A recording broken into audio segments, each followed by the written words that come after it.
आज हमारे देश में जहां पर बड़ी से बड़ी मीडिया बड़े से बड़े नेताओं के चरणों में गिरती जा रही है, वहीं पर अगर एक पत्रकार अपना काम करता है, जी हाँ, अपना ही काम जो उसे करना चाहिए, यानी कि सच्चाई दिखाने का, तो उसे मार कर दफना दिया जाता है।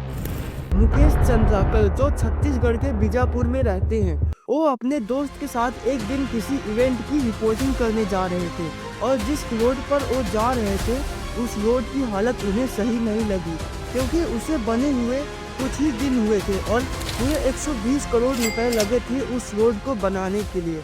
फिर मुकेश ने वही किया जो एक पत्रकार को करना चाहिए। उन्होंने उस रोड की सच्चाई दिखाई कि इस रोड को बनाने में 120 करोड़ रुपए लगे हैं और इस रोड की हालत कुछ ऐसी है। जिसके बाद कुछ ऐसा होता है कि मुकेश को ढूंढने जब पुलिस जाती है तो उनको मुकेश की डेड बॉडी बाथरूम से अटैच्ड एक सेप्टिक टैंक पे मिलती है।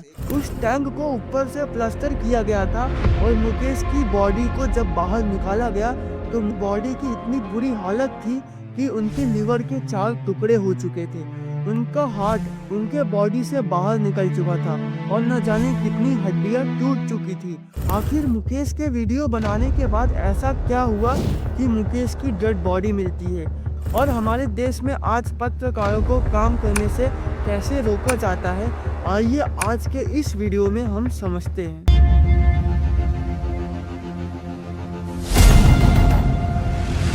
मुकेश 2 साल का था जब उसके सर से उसके पिता का हाथ हट गया। मुकेश 2 भाई थे, युकेश और मुकेश।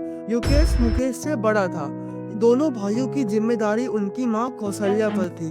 कौशल्या आंगनवाड़ी में काम करती थी और उनके पैसों से पूरा घर चलता था। मुकेश इतना छोटा होने के बावजूद वो जंगलों में जाकर महुआ कलेक्ट करता और उसे बेचता और उन पैसों से अपनी माँ की हेल्प करता था। 2007 में मुकेश की माँ कौशल्या की भी कैंसर से डेथ हो जाती है, जिसके बाद दोनों भाइयों ने बहुत मेहनत किया और अपनी पढ़ाई पूरी की।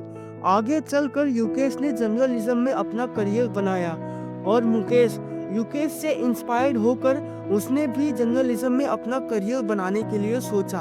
और स्टार्टिंग में जैसे हर एक जर्नलिस्ट को एकदम छोटे लेवल से काम करना पड़ता है, वैसे ही मुकेश ने भी किया।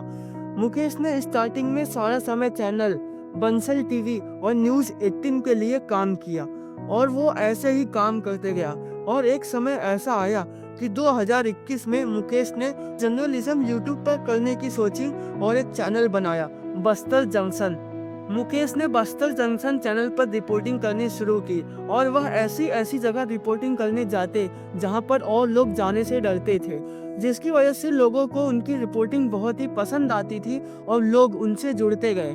मुकेश ने ऐसी बहुत सारी रिपोर्टिंग की है जिसमें उन्होंने खराब सड़कें और टूटे हुए पुल की हालत दिखाई है। 19 दिसंबर को मुकेश अपने एनडीटीवी रिपोर्टर दोस्त के साथ मोटावेंडी रिपोर्टिंग करने जा रहे थे और जिस रास्ते से वो जा रहे थे उस रास्ते को उन्होंने नोटिस किया तो उस रास्ते की हालत बहुत खराब थी, जबकि उसे बने हुए सिर्फ कुछ ही दिन हुए हैं और उसको बनने में पूरे 120 करोड़ रुपए लगे थे। तभी मुकेश ने वही किया जो एक पत्रकार को करना चाहिए। उन्होंने उस रोड पर रिपोर्टिंग की कि इस रोड की हालत कितनी खराब है और इसे बने हुए सिर्फ कुछ ही दिन हुए हैं। इस रोड को बनाने के लिए स्टार्टिंग में सिर्फ 50 करोड़ का फंड मिला था, लेकिन आगे चलकर कैसे वो 50 करोड़ का फंड 120 करोड़ रुपए में बदल गया। फिर भी ये रोड की हालत बहुत बेकार है और इस रिपोर्ट को एनडीटीवी पर 24 दिसंबर को लाइव किया गया। इस रिपोर्ट को इतना अटेंशन मिला कि गवर्नमेंट ने एक ही दिन में उस रोड के कॉन्ट्रैक्टर के खिलाफ इन्वेस्टिगेशन शुरू कर दी। लेकिन इतना सब कुछ होने के बाद भी मुकेश के पास कोई भी धमकी नहीं आई। 2 जनवरी को युकेश मुकेश से मिलने के लिए उसके घर पर गया, लेकिन मुकेश घर पर नहीं था। फिर युकेश ने मुकेश के पास कॉल किया, लेकिन मुकेश का फोन स्विच ऑफ था। तो युकेश को लगा कि वो कहीं ऐसी जगह रिपोर्टिंग करने के लिए गया है जहां पर नेटवर्क ना हो और इसीलिए उसका फोन स्विच ऑफ है। लेकिन जब बहुत देर तक मुकेश का कॉल नहीं लगा तो युकेश को घबराहट होने लगी और युकेश ने उसके हर एक दोस्त के पास कॉल किया, लेकिन कहीं से कुछ पता नहीं चला। फिर युकेश ने त्रिपाठी के पास कॉल किया और त्रिपाठी ने बताया कि मुकेश कॉन्ट्रैक्टर सुरेश से मिलने जाने वाला था और रितेश उसे पिकअप करने वाला था। और त्रिपाठी एनडीटीवी का रिपोर्टर है और मुकेश के साथ साथ इसने भी उस रोड की रिपोर्टिंग की थी। और सुरेश चंद्राकर उन कॉन्ट्रैक्टरों में से एक है जिसने उस रोड का कॉन्ट्रैक्ट लिया था। जब युकेश को पता चला कि मुकेश सुरेश चंद्राकर से मिलने जाने वाला था और तब से मुकेश का कोई पता नहीं है, तो युकेश ने मुकेश की मिसिंग पुलिस कंप्लेन की। और उस कंप्लेन में युकेश ने मेंशन किया कि मुकेश की last location contractor Suresh Chandrakar के लेबर्स कैंप पर दिखा रही है। युकेश के पुलिस कंप्लेन करने के बाद पुलिस ने रितेश और मुकेश की कॉल डिटेल रिकॉर्ड चेक किया और पुलिस ने 2 टीम बनाई। एक टीम मुकेश को ढूंढने बीजापुर से 10 किलोमीटर दूर जंगल में गए, लेकिन वहां पर मुकेश का कोई पता नहीं चला। दूसरी टीम युकेश के बताए गए लोकेशन यानी कि लेबर्स कैंप पर गए और वहां पर कॉन्ट्रैक्टर सुरेश को बुलाया और वहां पर जो 17 कमरे हैं उन सभी की चाबी मंगाई। और जब पुलिस ने उन 17 कमरों में सर्च किया तो उन्हें कुछ नहीं मिला, उन्हें मुकेश के बारे में कुछ पता नहीं चला। और जब पुलिस ने सुरेश से रितेश के बारे में पूछा तो सुरेश ने कहा कि मुझे रितेश के बारे में कुछ पता नहीं है और हमारी कई दिनों से बात नहीं हुई है। लेकिन जब पुलिस ने सुरेश के कॉल डिटेल रिकॉर्ड चेक किए तो उसमें लास्ट के 2 नंबर रितेश के ही थे। पुलिस को सुरेश और रितेश पे शक हुआ, जिसके बाद पुलिस ने आसपास के जिलों में जितने भी पुलिस स्टेशन है, टोल प्लाजा है और जो एयरपोर्ट है उनको अलर्ट किया कि रितेश के बारे में कोई भी इंफॉर्मेशन मिले तो हमें जरूर बताए, क्योंकि पुलिस को शक था कि रितेश स्टेट छोड़कर भाग जाएगा, क्योंकि वो अक्सर दिल्ली आता जाता था।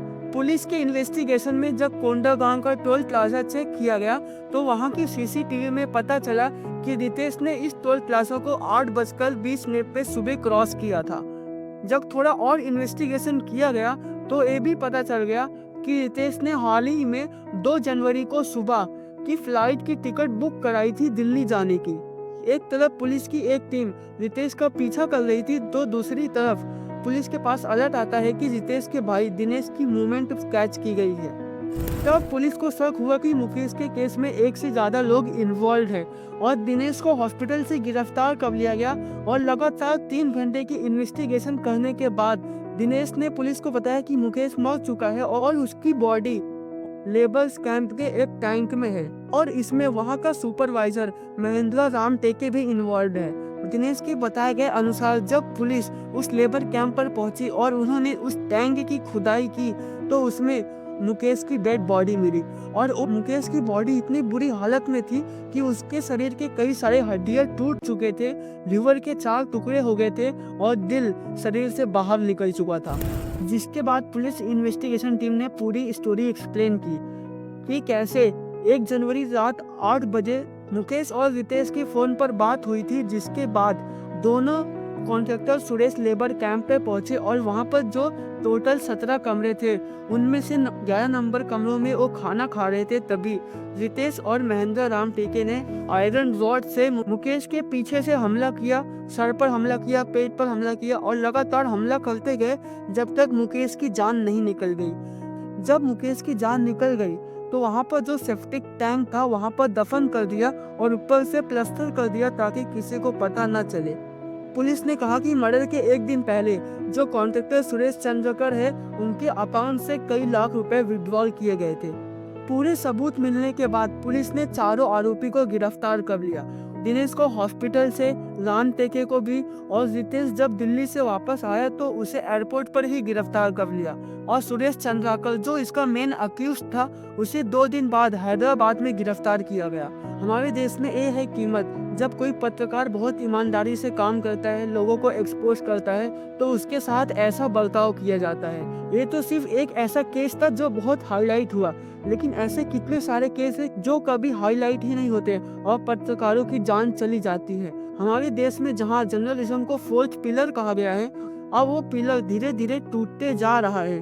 क्या हमारी जिम्मेदारी नहीं बनती कि हम पत्रकारों के लिए आवाज उठाएं, क्योंकि वो भी तो हमारे लिए आवाज उठाते हैं और हमारी हक की बात करते हैं। अगर आपको ये वीडियो अच्छा लगा हो तो इस वीडियो को लाइक करना, चैनल को सब्सक्राइब करना और अपने दोस्तों में जरूर शेयर करना। और ऐसी बहुत सारी वीडियो हमारे चैनल पे ऑलरेडी अपलोडेड है, जाकर जरूर देखें।